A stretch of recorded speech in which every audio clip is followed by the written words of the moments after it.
고려신학대학원에서 교회사를 가르치고 있는 이성호 교수입니다. 우리 성희찬 목사님과는 아주 오랫동안 말씀의 교제를 나누고 있는데, 또 교회를 개척하고 설립을 하고 이렇게 하나님의 말씀을 같이 나누게 돼서 기쁘게 생각하는데, 저를 모르시는 분을 위해서 간단히 말씀을 드리면, 저는 11년 전에 이제 교회를 개척을 했어요. 그래서 개척을 하고 한 1년 반 전에 이제 교회 성도 수가 한 120명쯤 돼서 제 제자 중에 한 명에게 이렇게 물려줬다 하면 이상하고 같은 이양을 했습니다.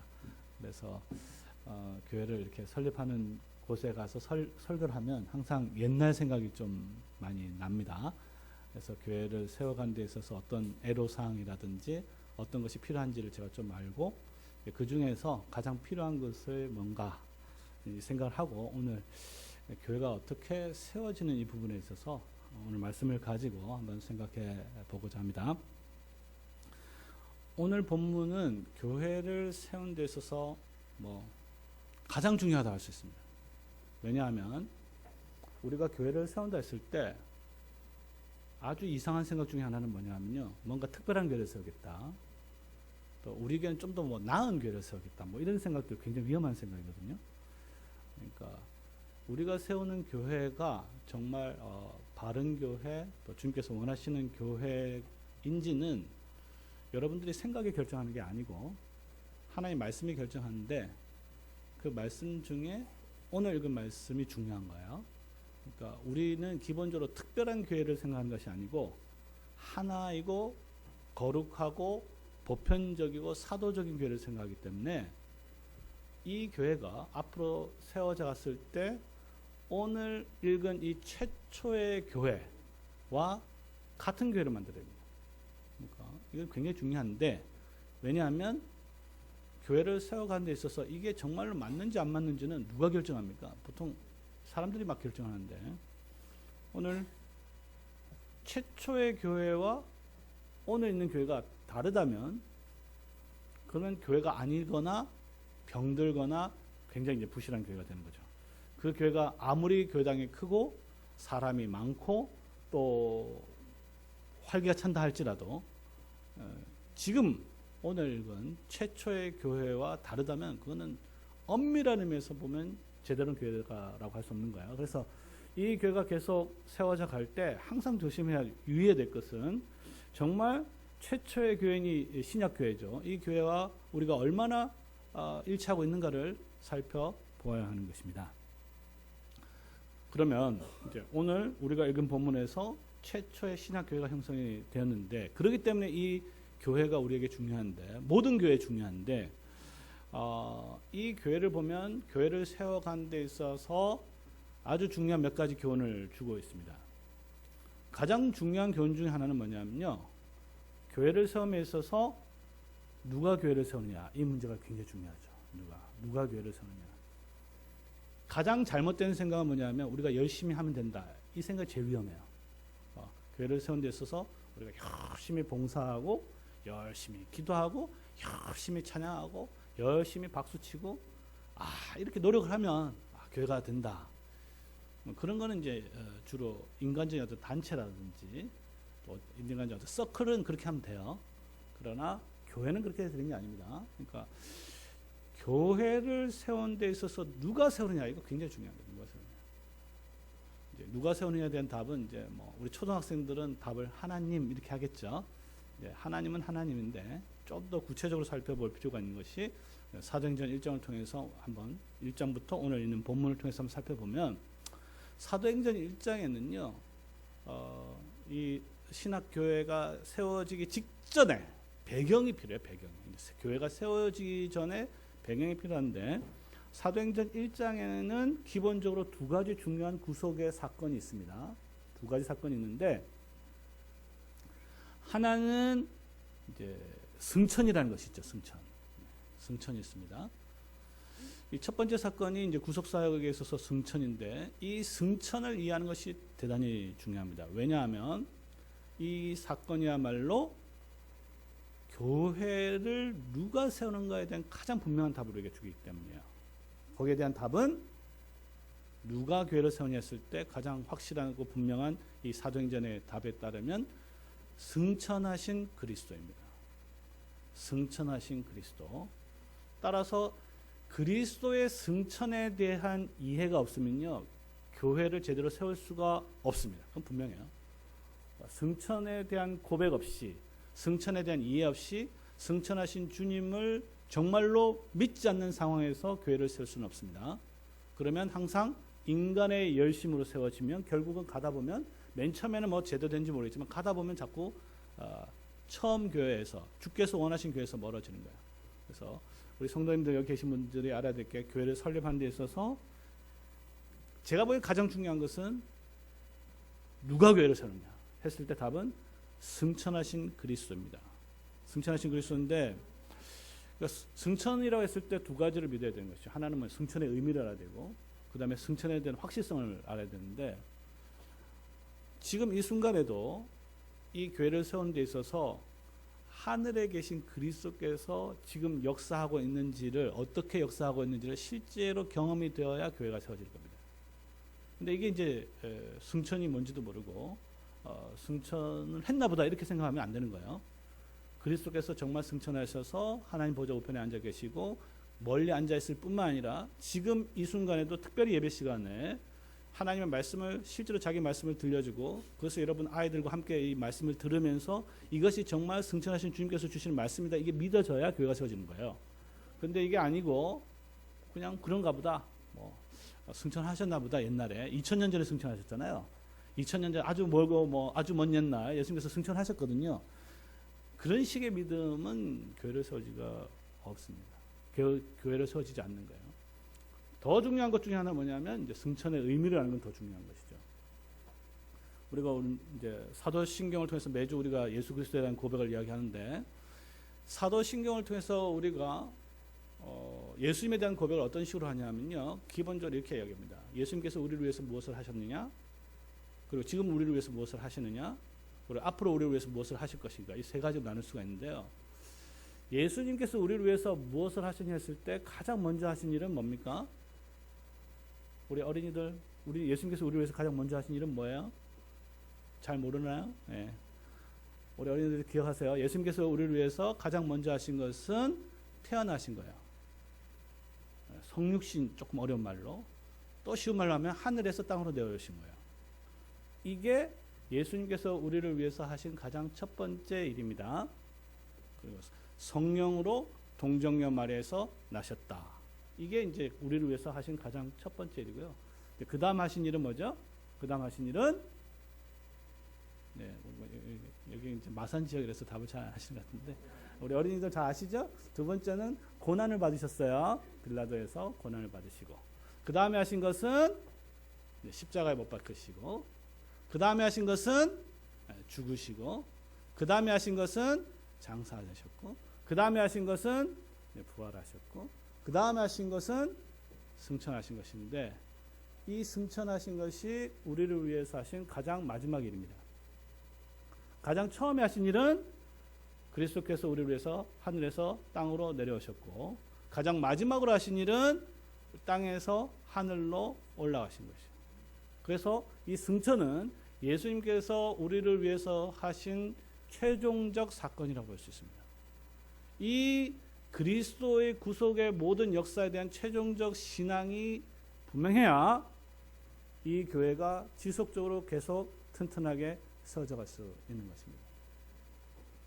그런데 중요한 것은 뭐냐면요, 특히 누가복음에 보면 이 예수님께서 하늘에서 땅으로 내려오시고 땅에서 하늘로 올라가신 이것이 어떻게 아주 큰 기쁨으로 묘사가 되고 있습니다. 그 무슨 말이냐면, 제자들이 예수님께서 땅에서 하늘로 올라가실 때 슬퍼하지 않았어요.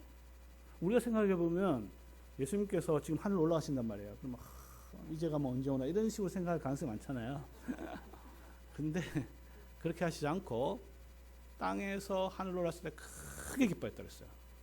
그러니까 예수님께서 하늘에서 땅에 놓았을 때도 이 큰 기쁨의 좋은 소식, 큰 복음이죠. 큰 기쁨의 좋은 소식을 너에게 전하노라 되어 있고요. 그 다음에 제자들이 예수님의 승천을 보고 나서 누가 보면 제일 마지막에 보면 크게 기뻐했다. 그러니까 승천의 소식이야말로 큰 기쁨인데 문제는 왜 그렇게 기뻐했냐 이거죠. 왜? 이것을 우리가 잘 알아야 됩니다. 그러니까 제자들은 예수님의 이 승천을 보고 절대 슬퍼하지 않았습니다. 우리가 보면 굉장히 슬퍼했을 것 같은데 오히려 굉장히 크게 기뻐했는데 그 이유는 뭐냐면 이 승천의 본질을 정확하게 제자들이 이해했기 때문에. 뭐 승천의 본질이 뭐냐 했을 때 그것은 한마디로 말하면 승리라고 볼 수 있습니다. 승리. 그리스도의 승리의 최종적인 것이 승천으로 나타나는 것인데 죄와 사망과 마귀의 권세로부터 승리하셨다. 이 승리에 대한 신앙 고백이 분명해야 교회를 든든하게 세워갈 수 있는 것입니다. 그렇다면 제자들이 정말로 예수 그리스도의 이 승천을 보고 우리를 위해서 승리하셨구나 이거 정말로 이해를 했느냐? 했을까 안 했을까요? 했다는 것이죠. 제자들이 예수님의 승천을 보고 나서 그것을 승리로 이해했다는 가장 중요한 증거가 뭐냐면요. 사도행전의 1장의 두 번째 사건입니다. 승천을 보고 나서 제자들이 가장 먼저 한 일은 뭐냐면요. 두 번째가 뭐죠? 사도행전 1장 후반전에 보면 그것은 정말 이상하게 승천을 본 제자들이 가장 먼저 한 일은 뭐냐면요. 사도직을 벗어난 겁니다. 누가 선출됐죠? 마띠아가 선출됩니다. 왜 이런 일을 하냐 이거죠. 그때 베드로가 모든 회중이 다 전부 다 제자들 집합시킨 상태에서 뭐라고 이야기하냐면요. 그 사도직이 보선되어야 되는 그 이유를 설명하는데 그 이유가 뭐냐면 성경을 가지고 증명을 합니다. 그 성경은 시편 109편을 인용하는 것이죠. 그 시편 109편은 시편 중에서도 전형적인 소위 말해서 이제 저주시라고 불리는 시입니다. 저주시. 저주시는 아주 간단히 말하면 이런 거예요. 하나님의 백성이 원수로부터 핍박을 받는데 정말 박해와 억울함을 당하는데 의로우신 재판장에게 모든 원수를 갚아달라고 호소하는 내용인데 특별히 이 109편은 굉장히 좀 심해요. 기도를 할 때 이런 기도를 합니다. 원수들을 심판해야 되는데 아주 구체적으로 심판해 달라고 하는데 저들의 자녀들은 고아가 되게 하시고 저들의 아내들은 과부가 되게 하시고 저들의 자녀는 빌어먹게 하시고 뭐 이런 기도를 해요. 그리고 그들의 집은 황폐하게 되시고 그 다음에 중요한 기도 제목이 뭐였냐면 저들이 취한 직분을 타인이 취하게 하소서. 이렇게. 그 구절을 인용하면서 베드로가 그 구절을 인용하면서 이것이 이제 이루어져야 한다 이렇게 하면서 직분 선고를 하는 거예요. 무슨 말이냐면 이 시편 109편이야말로 메시아의 승리가 적용될 예수 그리스도의 승리, 예수 그리스도의 승천이 어떻게 적용되어야 되는지를 가장 분명하게 보여주는 겁니다. 그건 뭐냐면 메시아가 이 세상에 와서 사탄과 원수에 대해서 승리를 하셨는데 그 승리가 이제 적용이 되는 거예요. 적용이 돼야 되는데 뭐냐면 원수들이 우리에게 주신 가장 중요한 선물인 사도적 직분을 뺏어가 버렸어요. 이제 예수님께서 승리를 했기 때문에 그 승리의 결과가 우리에게 적용이 되는데 그 직분을 이제 타인이 취하도록 해서 직분이 회복돼야 되겠다는 것이죠.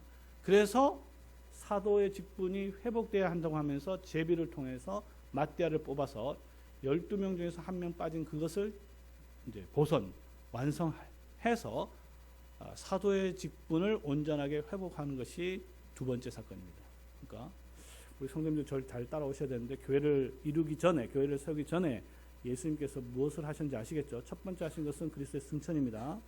이 승천이야말로 가장 중요한 확고한 토대이고 그것이 본질은 승리이고 그것이 우리에게 적용되는 건 뭐냐면 구체적인 것은 뭐냐면 사도적 직분이 회복되는 것이에요. 이 이해가 없으면 교회를 세울 생각을 하지 말아야 됩니다. 그러니까 교회를 세울 때 그리스도의 승천에 대한 이해가 분명해야 되고 그 그리스도의 승천이 우리에게 어떻게 적용되어야 되는지를 이해해야 되는데 그 가장 첫 번째가 뭐냐면 직분이 회복된 거예요. 사도적 직분이 회복된 겁니다. 그리고 이 직분은 항상 무엇을 위해서 존재하냐면 직무를 위해서 존재해요. 제가 이거는 뭐 오늘 오후에 제가 이야기하겠지만 사도적 직분에 있어서 가장 중요한 직무는 뭐냐면요. 직분은 항상 직무를 위해서 존재하는 것인데 그 직무는 사도들에게 주신 직무는 아주 간단해요. 예수님께서 지상명령을 통해서 분명히 명령하셨죠. 내가 하늘과 땅의 모든 권세를 주셨으니 너는 가서 모든 족속으로 제자 삼아 아버지와 아들과 성령의 이름으로 세례를 주고 내가 너에게 분부한 모든 것을 가르쳐 지키게 하라 이거죠. 그러니까 사도의 직분, 사도의 자격은 뭐냐면요, 예수 그리스도의 이 승천을 증거해야 될 사람이에요. 실제로 본 사람만이 사도가 될 수 있는 거예요. 그래서 왜냐하면 사도는 예수 그리스도에 대한 증인이기 때문에 그렇죠. 우리는 예수님의 증인이 될 수 없습니다. 그렇죠? 본 적이 있어요? 없잖아요. 예수님께서 태어나신 것도 본 적도 없고 승천한 것도 본 적이 없잖아요. 그렇기 때문에 우리는 예수님의 증인이 될 수 있는 거 아닙니다. 사도들이 예수님의 증인이 될 수 있는데 제자들 중에서 예수 그리스도의 죽으심과 그리고 해받으심과 승천한 것, 그렇죠? 승천을 목격한 자가 증거를 해야 되는데 이 증거는 누가 해야 되냐면 모든 사람의 증거예요. 그 전까지는 유대인들에게만, 이스라엘 백성들에게만 가르치면 됐는데 이제는 승천해서 만왕의 왕이 되시고 온 세상의 주가 되고 온 교회 그리스도의 머리가 되셨기 때문에 이제 모든 족속들에게 복음이 전파되어야 되는 거예요. 증언을 해야 되는 것인데 문제는 이 제자들은 그거 할 능력이 없다는 거예요. 왜 할 능력이 없느냐? 예를 들어서 사실 예수님께서 이 지상명령은요, 이 제자들이 할 수 있는 게 아니었어요. 모든 족속으로 제자로 삼아고 어떻게 합니까? 그렇죠? 예를 들어서 여러분에게 모든 족속으로 제자로 삼아하면 여러분 할 수 있습니까? 어떻게 할래요? 할 수 없는 거예요. 만약에 한다면 여러분 내일부터 뭐 해야 되냐면요. 여기 있는 분들은 이제 베트남어 공부해야 되고 여기는 중국어 공부해야 되고 여기는 진짜 그렇잖아요. 예수님께서 제자들에게 주신 명령은 할 수 없는 명령이었어요. 우리가 보기엔 은혜 받는 경우가 많은데 머리가 있으면 조금 이렇게 성경을 갖다 잘 읽으면 이건 전혀 할 수 없는 명령을 제자들이 주신 거예요. 그러니까 그리스도께서 승천하시고 직분을 회복시킨 다음에 직무를 주셔서 모든 족속에게 증인이 되야 되는데 그걸 할 수 없는 거죠. 근데 예수님께서 할 수 있는 방법은 뭐였냐면 먼데 갈 필요 없이 먼데 있는 사람 불러 모았어요. 언제? 오순절날, 그죠? 오순절날 먼데 있는 사람들 다 각 족속 다 불러 모았습니다. 그러니까 그건 됐는데 모았는데 문제는 뭐예요? 말을 못 하잖아요. 그래서 오순절날 하나님께서 주신 능력 또는 은사라고 하는 것이 뭐냐면 방언이라는 은사가 주신 것입니다. 우리가 이제 보통 방언이라면 방언 기도를 많이 생각하는데요. 성경에는 방언 기도에 대한 건 거의 없고요. 거의 전부 다가 방언으로 복음을 전도하는, 방언으로 말하다, 방언으로 설교하다, 방언으로 증언하다 이런 뜻이에요. 그래서 방언이라는 은사가 주어져서 예수 그리스도의 죽으심과 부활과 승천을 거기에 있는 모든 사람들에게 다 전파한 겁니다. 이게 오순절날 일어났던 거예요. 그럼 이제 순서를 아시겠죠? 그리스도의 승천이 이루어지고 그것이 첫 번째 적용된 것이 뭐예요? 직분이 회복된 것이고 직분이 해야 될 능력, 해야 될 직무를 하기 위해서 오순절날 성령의 능력과 은사가 주어지고 그 은사를 가지고 사도들이 자신들의 직무, 예수 그리스도의 복음을 증거했습니다. 이게 교회가 세워지기 직전에 일어났던 거예요. 우리 사실은 이제 방언보다 더 중요한 건 뭐냐면 방언으로 뭘 말하냐가 더 중요해요, 그렇죠?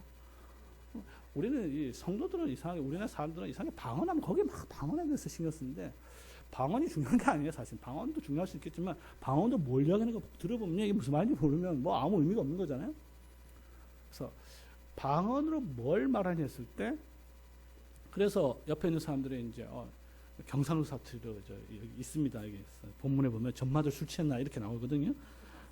그 있잖아요. 실제로 있잖아요. 제가 사투리로 이야기해서 했지. 여러분들 알아듣잖아요. 무슨 말인지. 전마들 술 취했냐 이렇게 하니까 베드로가 뭐라 그랬어요? 지금 때가 몇 시인데 이랬잖아요. 그거 있습니다. 성경에 전혀 없는 이야기 하는 거 아니에요? 제가 사투리로 바꿔서 이야기했다 뿐이지. 그러면서 베드로가 전마들 술 취한 거에 대한 변증을 하는 것이 이제 첫 번째 복음 증거가 됩니다. 그래서 사도행전의 첫 번의 설교가 나오는데 이 첫 번째 설교를 한마디로 말하면 하나님의 큰 일 이렇게 이야기해요. 마그날리아 데이 이렇게 말씀인데 하나님의 큰 일이라는 말로 요약을 할 수 있습니다. 하나님의 큰 일에 대해서 증거를 하는데 이 설교를 요약하면 이런 거예요. 하나님께서 너에게 메시아를 보내셨다. 왕을 보내셨다. 이게 첫 번째. 그런데 너희가 죽였다. 죽였는데 십자가에 죽였다. 화형을 했으면 그나마 좀 뭐 용서의 가능성이 있는데 십자가에 죽였다는 거죠. 우리는 예수님께서 십자가에서 죽으신 걸 믿죠. 화형당을 혹시 믿는 분 계세요? 혹시 목매달아는 거 없죠. 목매달아 또는 사형, 뭐 톱으로 켜고 또는 화형이 좀 낫지 않나 이렇게 생각하시는 분이 있는데, 십자가에서 못 박히신 것은 뭐죠? 철저하게 하나님의 저주받은 자로 죽은 것을 의미합니다. 나무에 달린 자마다 저주받는 거잖아요. 그래서 화형으로 돌아가신 거하고 십자가에서 돌아간 것은 완전히 차원이 다른 거예요. 하나님께서 왕을 보내셨는데 자기 백성들이 이것을 그냥 저주받을 XX로 규정하고 십자가에서 매달아버린 거예요. 용서의 가능성이 전혀 없는 거죠. 화형만 해서도 조금 뭐 가능성이 있는데, 우리가 고백하는 건 뭐냐면 예수님은 십자가에서 돌아가셨다. 우리를 위해서 저주받아 돌아가셨다. 그런데 하나님께서 그를 죽음에 두시지 않고 살리셔서 그를 일으키셔서 하늘에 오르셨다. 이게 두 번째고요. 이제 세 번째 결론은 뭐냐면 증거가 있냐 이거. 증거가 있다 그죠. 그 증거가 뭐냐면 너희가 지금 받고 있는 요엘서에서 약속된 성령을 너에게 보내주셨다. 너가 지금 보는 것이 이것이다. 이제 이렇게 하면 여러분들 아멘 하시죠. 근데 오늘 읽은 본문에 따르면 어떻게 됩니까? 오늘 이제 우리가 읽은 본문이요. 37절입니다. 그러니까 이 그리스도를 그리스도와 주가 되게 하셨느니라. 이렇게 했을 때 여러분들은 아멘 했죠. 근데 37절에 이제 오늘 우리가 읽은 본문인데, 그들이 이 말을 듣고 마음에 찔려 베드로와 다른 사도들에게 물어 이르되 형제들아 우리가 어찌할꼬 이렇게 나옵니다. 그러니까 여러분들이 이 설교를 듣으면 물론 아멘 하는 거 좋지만 마음에 찔리는 게 일단 정상이어야 되는 거예요. 그리고 반응은 뭐냐, 우리가 어떻게 하면 되냐 이거죠. 이게 무슨 말이냐면요. 그러니까 베드로의 이 첫 번째 설교를 한 줄로 요약하면 아주 간단합니다. 너희들은 반역자들이에요. 반역자. 또 아멘 하신 분 계셨는데, 네, 그건 맞습니다. 네, 반역자는 말. 그러니까 반역자들. 근데 반역자들이라는 게 너무 확실하잖아요. 이게 변명을 할 여지가 없잖아요. 혹시 반역자들에게는 이제 남은 건 딱 하나죠. 뭐죠? 심판만 남은 거예요. 처형만 남은 거잖아요. 혹시 우리 반역자들이 당하는 혹시 뭐 형벌을 좀 아시나요? 뭐 예를 들어서 능지처참 이런 거 들어보셨습니까? 능지처참이 뭔지는 혹시 아십니까? 잘 모르시죠? 제가 알려드리겠습니다. 능지처참이라는 것은 우리 어린아이들이 있어서 조금 그렇긴 한데, 그래도 뭐 말로 하는 거니까. 마산 이런 데 부산에 회칼 아시죠? 회칼. 사람을 죽을 때까지 회를 뜬다고 생각하시면 됩니다. 이게 능지 그러니까 마음에 찔려. 이게 이제 능지, 이게 반역자, 삼족을 멸한다는 거 있잖아요. 이게 반역자들에게 남은, 그러니까 이 말씀을 들었던 그 자들이 제자들에게 그럼 우리가 어떻게 하면 좋을까? 우리 다 죽었다 이 말이야. 우리가 다 죽었으니까 그럼 어떻게 해야 되냐 이거죠. 여러분들이 또 우리들이 전부 다 하나님 앞에서 반역자들이라면 소망이 없어요. 사실 있을 수 없어요. 남은 건 딱 하나예요. 능지처참. 그런데 어떻게 하면 좋을까라고 했을 때 이 반역자들에게 있는 사실 유일한 소망은 뭐냐면 딱 하나입니다. 그것은 그 반역을 저질렀던 그 왕이 용서해 주는 거야. 그 방법 말고는 반역자들에게 있는 것은 소망은 전혀 없는 것이죠. 그래서 베드로가 이렇게 이야기하죠. 회개하고 예수 그리스도의 이름으로 세례를 받고 그러면 죄사함을 받게 된다. 이 용서하면 여기서 이제 회개와 세례라는 것이 나오죠. 회개와 세례. 이 점에 있어서 사도들과 예수님이 급이 다르다는 것을 알 수 있습니다. 예수님은 한 번도 세례를 준 적도 없고요. 뭐 세례를 줬다 하더라 하는 통신은 있었습니다. 그러나 한 번도 세례를 줬지 않고 예수님은 회개하라까지만 얘기했어요. 회개하라 천국이 가까웠느니라까지 얘기했지 세례를 준 적이 없습니다. 근데 왜 세례가 나오냐 이거죠.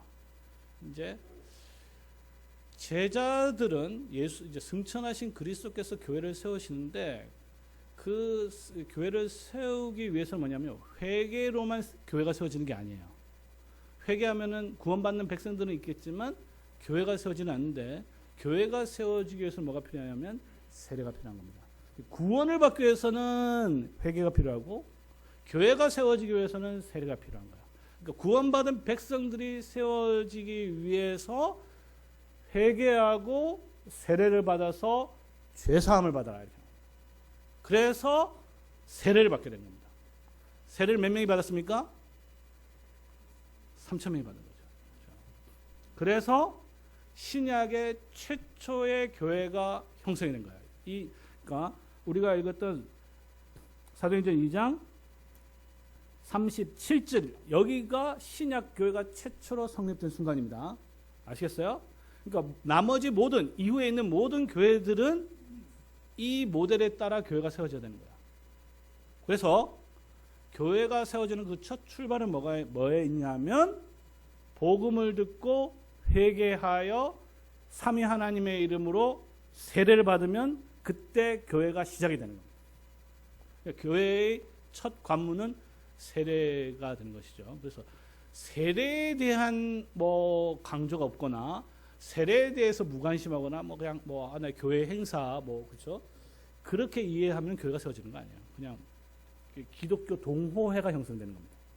그러니까 기독교 동호회하고 주님의 교회하고는 확실히 구분을 해야 돼요. 교회는 세례를 통해서 세워집니다. 그런데 그 세례를 받기 위해서는 복음에 대한 이해가 있어야 되고 승천에 대한 고백이 분명해야 되는 것이죠. 조금 정리가 되시죠? 다시 한번 복습을 하면 그리스도에 대한 승천, 그 다음에 직분을 회복시키시고 직분에 대한 직무, 직무는 그리스도에 대한 증언, 그것을 위하여 성령의 은사, 복음을 전했을 때 하나님께서 역사하셔서 회개의 역사를 성령께서 일으키시고 그 성령께서 일으킨 회개한 자들에게 세례를 주어서 교회의 회원으로 해서 교회가 최초로 세워진 것입니다. 요 방식대로 세워지면 교회가 되는 것이고요. 이거 무시하고 자기 마음대로 하잖아요. 그럼 요즘에 제자 훈련이라는 프로그램도 굉장히 무슨 프로그램 많아요. 그건 제가 보기엔 교회를 세우는 게 아니고요. 그냥 기독교 동호회 선교 단체를 세우는 겁니다. 나쁜 거 아니에요. 그렇지만 교회는 아니라는 거예요. 교회를 세우기 위해서는 철저하게 주께서 세우신 방식대로 세워져야 교회가 되는 것입니다. 그리고 첫 출발은 아버지와 아들과 성령의 이름으로 세례를 주는 이 세례에 대한 이해가 아주 분명하고 선명할 때, 그러니까 세례가 튼튼하면 튼튼한 교회고요. 세례가 부실하면 부실한 교회가 되는 거예요. 그리고 이 약속은 특별히 어떻게 되어 있습니까? 오늘 본문에 보니까 이렇게 되어 있죠. 이 약속은 너희와 너희 자녀란 말이 중요해요. 이 본문이 왜 중요하냐면 이 본문이 유아 세례에 대한 가장 확실한 성경적 근거입니다. 애들 무시하지 마시기 바랍니다. 애들은 가라. 여기 애들은 다 모여있는데 애들을 귀하게 여기는 교회가 튼튼한 교회가 되는 거예요. 그래서 우리는 애들은 가라 하지 않습니다. 애들도 와라 이렇게.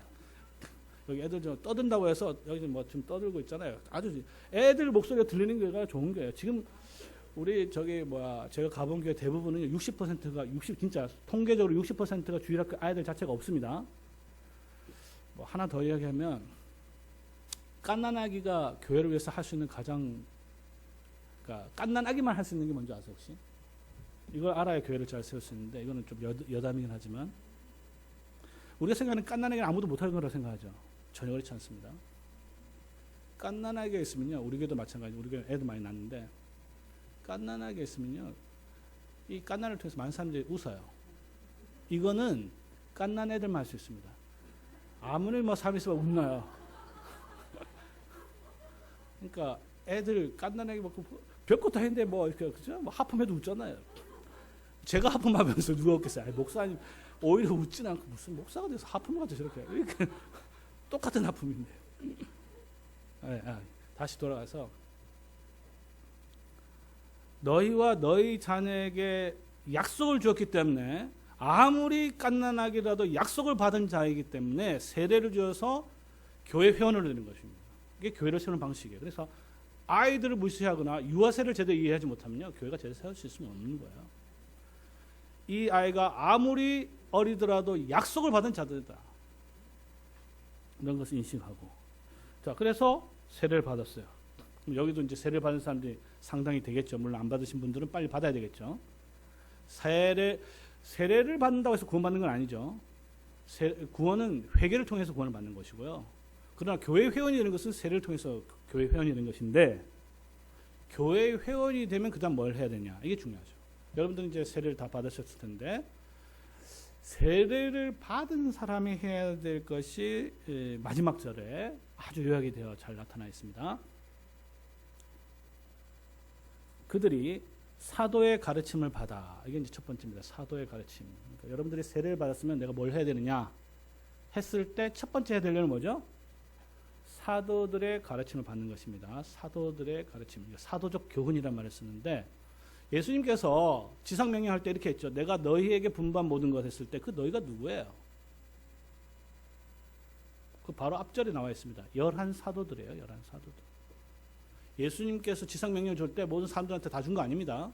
그 명령은 한 명이 빠진 사실 12사도에게 주신 명령이에요. 그래서 내가 너희에게, 내가 사도들에게 주신 모든 것, 이렇게 됐습니다. 모든 것. 사도적 교훈을 배우는데 오로지 힘써야 된다. 이게 이제 세례를 받은 자가 해야 될 가장 첫 번째입니다. 그러니까 여러분들이 세례를 받았으면 내가 뭐 해야 되는지는 알아야 될 거 아니에요. 그렇죠? 그러니까 첫 번째 해야 될 일이 뭐라고요? 사도적 가르침을 열심히 오로지 배워야 된다. 이것은 성경책 열심히 읽으란 말이 아닙니다. 왜냐하면 성경책 열심히 읽는 건 이단들도 다 해요. 오히려 이단들 훨씬 더 많이 합니다. 창세기부터 요한계시록까지 다 읽으라는 소리도 아니고요. 사도적 교훈을 가르친다는, 배워야 된다는 건 뭐냐면 기독교 교리의 모든 중요한 것을 잘 배워야 된다는 겁니다. 이게 사도적 교훈이에요. 그러니까 여러분들이 성경을 읽는다고 해서 이해가 되는 게 아니잖아요. 그렇죠? 뭐가 중요한지 잘 모르잖아요. 그래서 이 여러분들이 꼭 배워야 될 것, 사도적 교회가 배워야 될 모든 가르침을 체계적으로 정리한 것이 우리 장로교회는 웨스트민스터 신앙고백서와 요리문답입니다. 신앙고백서는 우리 어른들을 위한 것이고요. 요리문답은 우리 자녀를 위한 것입니다. 그러니까 우리가 무엇을 가르쳐야 되는 것을 잘 요약 정리한 거예요. 그러니까 교회를 세우기 위해서 세례를 받은 신자들이 가장 전념해야 될 첫 번째는 사도적 교훈을 배우고 가르치는데 전무해야 된다. 이걸 하면 신약교회 최초의 교회처럼 되는 거고요. 이걸 안 하고 이거 별 재미도 없고 딴 거 하자 하면 이제 이상한 데로 가는 겁니다. 첫 출발이 어디서부터 되는지 아시겠죠? 그러니까 첫 출발을 잘못하잖아요. 그럼 엉뚱한 데로 갑니다. 그래서 교회를 세울 때 첫 출발이 굉장히 중요합니다. 첫 출발이 세례로부터 시작했다면 세례를 받은 자들이 첫 번째 해야 될 것은 사도적 교훈을 배우는데 전무해야 되는 겁니다. 그러면 최초의 신약교회처럼 되는 거고요. 그렇지 않으면 이 신학교를 벌써 지 맘대로 가는 거예요. 자기 속에는 옳은 대로 가는 겁니다. 두 번째 해야 될 건 뭐죠? 두 번째 해야 될 것은 이렇게 나와 있죠. 우리가 공부하는데 너무 힘쓰면요, 이건 교회가 학교로 바뀔 가능성이 많아요. 교회가 학교가 되면 안 됩니다. 교회가 물론 학교적 역할이 있지만 학교가 전부가 되어서는 안 돼요. 어떤 교회는 똑바로 바른 교회를 세운다 해서 전부 다 교회를 학교로 만든 경우도 꽤 많습니다. 모이면 공부만 해요. 그거는 성경대로 하는 거 아니에요. 성경에 할 때 그것도 3분의 1밖에 안 됩니다. 3분의 1. 3분의 1이고 3분의 2는 뭐냐면 이렇게 돼 있죠. 교제하며 떡을 떼며 나와 있습니다. 교제하며 떡을 떼며. 코이노니아라는 단어가 여기 사용된 거예요. 코이노니아라는 단어 들어보셨죠? 이 코이노니아라는 단어가 어디에 또 등장하냐면요. 우리가 매주마다 고백하는 사도신경에 등장합니다. 사도신경에 거룩한 공교회를 믿사오며 그 다음 뭐죠? 성도가 서로 교통하는 성도의 교제할 때 이 교제가 코이노니아입니다. 그리고 우리는 사도신경을 통해서 매주 성도의 교제를 믿는다라고 고백하는 거예요. 근데 이제 그렇게 하면 이제 믿는다고 했을 때는요, 성도의 교제가 뭔지는 알아야 되겠죠. 그래서 다 생각이 다들 다르겠죠, 그렇죠. 성도의 교제하면 머리에 떠오르는 게 다 다르죠. 우리 자매님들은 이제 커피숍에 모여서 수다 떠는 것이고, 남자들은 이제 등산 가가지고 그죠, 스포츠하고 이런 게 영화 보러 이게 생각날 텐데, 그러니까 생각이 다르면 안 돼요. 그러니까 교제에 대한 생각이 다르면 이게 교제 우리는 왜 교제가 없냐 막 이렇게 이야기하는 경우가 많잖아요. 교제가 없냐. 교회 가보면 이런 얘기 참 많이 막 교제가 뭔데 이렇게 하면 사람마다 다 생각이 다른데 성경이 기준이 돼야 되는데 성경이 아주 분명한 기준을 주시죠. 떡을 떼며 교제하며 떡을 떼며. 그러니까 성도의 교제의 핵심은 떡을 떼는 겁니다. 그러니까 이제 인절미 전부 다 해가지고 저기 침투 떼는 이런 건 아니죠. 여기서 떡을 뗀다는 말은 주님의 성찬을 시행했다는 것을 한마디로 요약한 것이 떡을 떼는 거예요. 떡을 떼는 겁니다. 그래서 성경에는요, 성찬식을 했단 말이 없어요. 항상 그들이 함께 모여서 떡을 뗐다. 떡을 떼기로 모였다는 말씀입니다. 그리고 이 떡을 떼는 거야말로 성도의 교제가 무엇인지를 가장 분명하게 보여주는 것인데, 왜냐하면 성도의 교제의 본질은 뭐냐면요, 여러 각 지체들이 함께 모여서 그리스도의 살과 피를 영원한 생명과 생명이신 양식과 음료를 함께 먹는 것이 교제의 본질입니다. 그러니까 간단히 말하면 그리스도를 함께 먹는 것, 하늘에 계신 그리스도를 함께 먹는 것이 교제의 핵심인데, 이것은요 머리로 이해되는 거 아니에요. 머리로 알긴 알지만 믿음으로만 이해할 수 있습니다. 이것은 그냥 우리가 먹는 가보다 이것도 아니에요. 실제로 예배 속에서 성찬식을 통해서 그리스도의 살과 피를 양식과 음료로서 함께 먹는 겁니다. 그렇기 때문에 교회는 학교이면서 또한 동시에 뭐가 되어야 되냐면요, 식당이 되어야 되는 거예요. 그래서 교회는 한편으로는 학교이고 사도적 가르침을 열심히 배워야 되기 때문에, 그리고 그 다음에는 함께 모여서 교제를 나눠야 되는데, 교제를 나누는 식당 공동체, 밥상 공동체를 이야기하는데, 이것이 교회의 아주 중요한 특징이 되는 것입니다. 그럼 왜 떡을 뗀다는 말을 쓰냐 했을 때, 여기서 떡이라는 것이 있고 떼는 것이 있잖아요. 예수님께서 성찬식을 하는 것을 아주 분명히 보여줬습니다. 세 차례 보여주셨는데, 하나는 언제 보여주시냐면 오병이어 사건에서 보여주셨고요.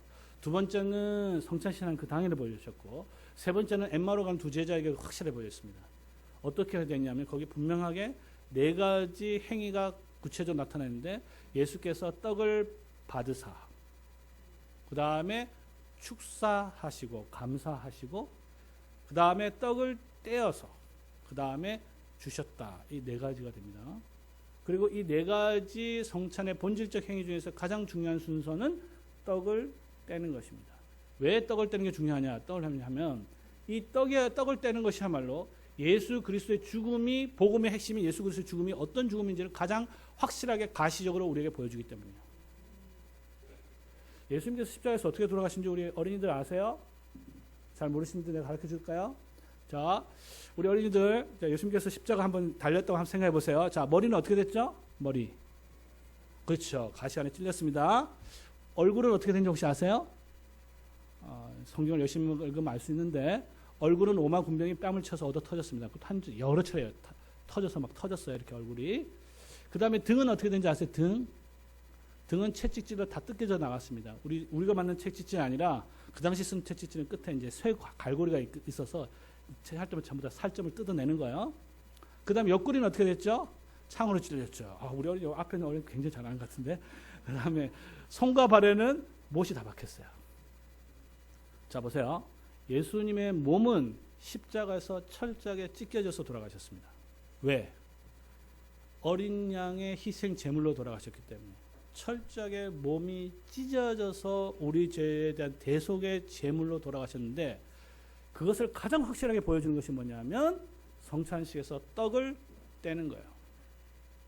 그 예수 그리스도의 살과 피를 먹으면 우리에게는 양식이 되는 거예요. 그렇기 때문에 떡이에요.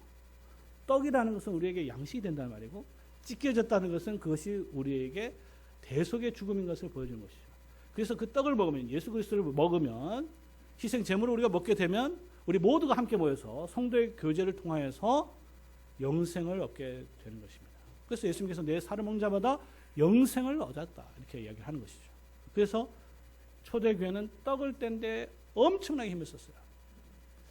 그래서 이제 저희 교회도 교회를 세우고 나서부터 매주 이렇게, 저는 교회 그냥 뭐 예수님께서 하라는 대로 하니까 오로지 힘썼다 되어 있거든요. 그래서 가르치는 데 힘쓰고, 그 다음에 떡을 떼는데 매주 모여서 힘쓰고, 마지막에는 이제 기도에 힘쓰니라 되어 있죠. 기도에. 그러니까 사도적 가르침을 배우고, 떡을 떼며 교제하는 데서 힘쓰고, 그리고 이 사도적 교훈에 따라 기도에 전념했는데, 우리가 이제 기도할 때 조금 혼돈하면 안 돼요. 이제 유대인들 혹시 기도하는 걸 보셨는지 모르겠는데, 그러니까 기도라는 것은 기본적으로 우리 뭐 소원을 아뢰는 게 아니죠. 기도에 대한 지침을 우리 예수님께서 아주 잘 가르쳐 주셨잖아요. 어디에서? 주기도문에 잘 가르쳐 주셨는데, 우리 기도에 있어서 이방인들과 다른 거는 뭐냐면요, 이방인들은 자기의 소원을 아뢰는 겁니다. 그렇죠? 근데 기독교인 세례받은 신자들이 구하는 기도는 뭘 구하는 거야? 우리의 소원을 구하는 게 아니고 아버지의 뜻을 구하는 거죠. 하늘에 계신 우리 아버지여, 이름이 거룩히 여김을 받으시며 나라에 임하시며 뜻이 하늘에서 같이 땅에서 이루어지이다. 하나님의 뜻이 이루어지기를 기도하는 것이 기독교인이고, 자신의 소원이 이루어지는 것은 이방인이에요. 그래서 기도하는 모습을 보면 저분이 이방인인지 아니면 기독교인인지 분명히 알 수 있습니다. 그래서 세례받은 신자들은 철저하게 사도적 교훈을 배웠기 때문에, 그리고 성찬을 통해서 성도의 교제가 뭔지를 알기 때문에 올바른 기도를 할 수 있는데, 그리고 예수님께서 주기도문을 통해서 어떤 기도를 했는지 다 가르쳐 주셨기 때문에, 그래서 이 기도를 말씀에 따라 기도를 할 수 있게 되는 것입니다. 이게 함께 모여서, 세례받은 신자들이 함께 모여서 예배 현장에서 이루어진 모습이라고 볼 수 있습니다. 그리고 이 예배에서 받은 은혜들이 흘러 넘쳐서 각 삶 속에서 이루어지는데, 그 삶 속에서는 어떻게 이루어지냐 하면 또 하나의 코이노니아가 또 있어요. 예배 속에서의 코이노니아 있고 삶 속에서 코이노니아 있는데, 그 코이노니아는 뭐냐면 각자의 필요에 따라서 나눠주는, 이 나눔이 코이노니아거든요. 나눠지면, 그러면 그렇다면 어떻게 되냐면 이렇게 되는 거예요.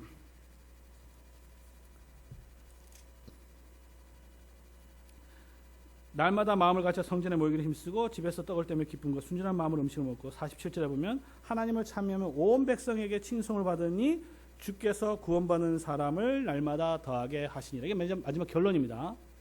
교회가 어떻게 성장하는지 아시겠죠?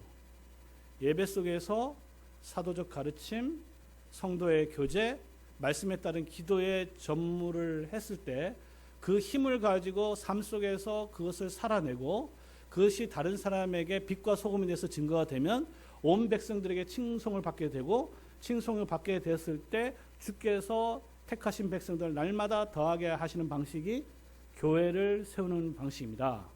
그러면 누가 교회를 세워요? 주께서.